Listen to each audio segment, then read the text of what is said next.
श्रीरामोदन्तः अथ बालकाण्डः। ततो दशरथं दूतैः आनाय्य मिथिलाधिपः रामादिभ्यस्तत्सुतेभ्यः सीताद्याः कन्यका ददौ। അനന്തരം മിഥിലാധിപനായ ജനകൻ ദൂതന്മാരെ അയച്ച് ദശരഥനെ മിഥിലയിലേക്ക് വരുത്തി ദശരഥപുത്രനായ രാമൻ തുടങ്ങിയവർക്ക് സീത തുടങ്ങിയ തൻ്റെ കന്യകമാരെ നൽകി.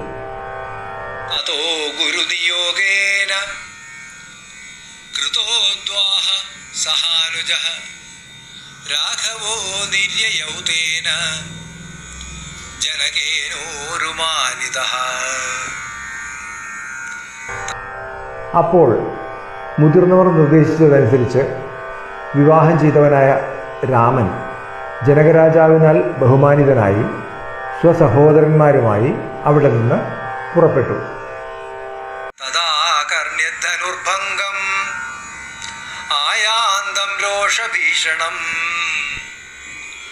വിജിത്യ ഭാർഗവം രാമം അയോധ്യാം പ്രാപ രാഘവഃ.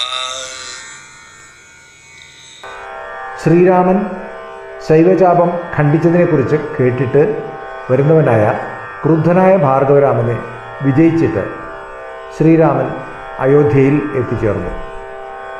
തതഃ സർവജനാനന്ദം കുർവാണശ്ചേഷ്ടിതൈസ്വകൈഃ താമധ്യുവാസ കാകുസ്ഥഃ സീതയാ സഹിതഃ സുഖം. ഇതി ശ്രീരാമോദത്തെ ബാലകാണ്ഡഃ സമാപ്തഃ.